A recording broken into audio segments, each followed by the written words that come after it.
Well, howdy there, Internet people. It's Bo again. So, today we are going to talk about Trump, and we are going to talk about the Constitution of the United States.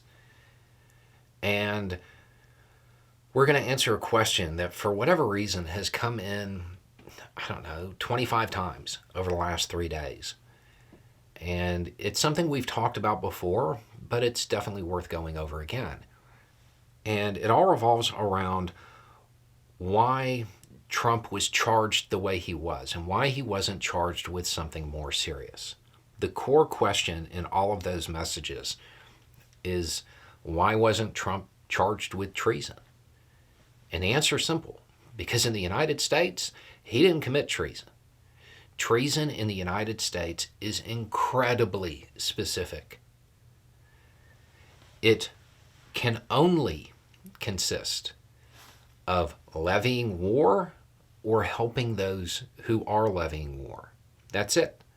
And the reason is Article 3, Section 3, Clause 1 of the U.S. Constitution. It spells it out.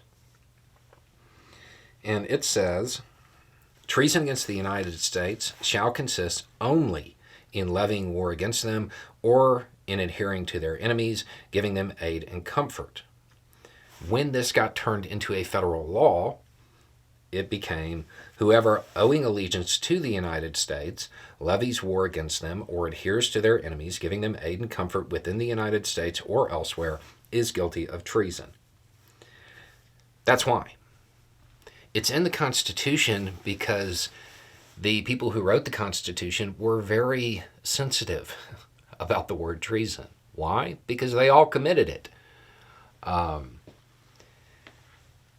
So you could make the argument that because there were arms there, and because he said to fight, and because it was to disrupt the peaceful transfer of power, that really it could apply. You can make that argument. But why would you want to in a courtroom? Because the U.S. has a bunch of other laws governing conduct that isn't as narrow. And that's what he was charged under. So that's why it is the way it is. The reason I think this is worth going over again is because you see people all the time invoke that over just silly things. President Biden committed treason because he tried to forgive student debt. Did he use war to do it? Because if not, all you're doing is loudly proclaiming, I've never read the Constitution. That's it. That's your statement. You see that rhetoric a lot about treason coming from political commentators and now coming from politicians. If somebody suggests something is treason and it doesn't involve war, you can safely assume that at that point, they probably shouldn't be in office because they've never read the document that they've sworn an oath to support and defend. Treason is very specific in the United States. There are other charges, insurrection, sedition, stuff like that, that covers like conduct that doesn't rise to levying war or helping those who are levying war. It's just one of those things that if you understand this, when you're hearing that rhetoric, you can just safely discount what that person's saying. You can just safely say, okay, this person isn't actually somebody who cares about the Constitution.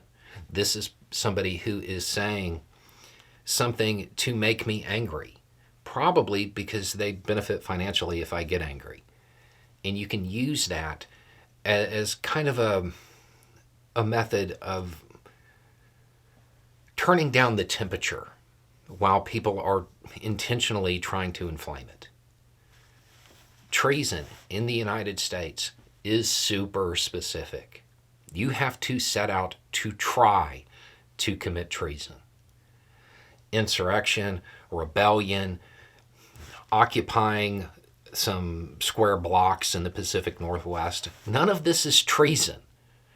Treason requires conflict.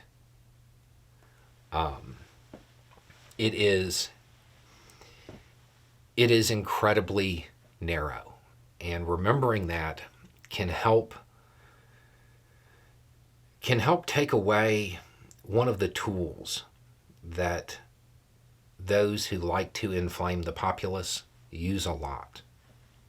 If you understand that treason requires war, when you have people out there yelling that this is treason or that's treason, and there's not a war, you know that they're using a rhetorical device to anger you.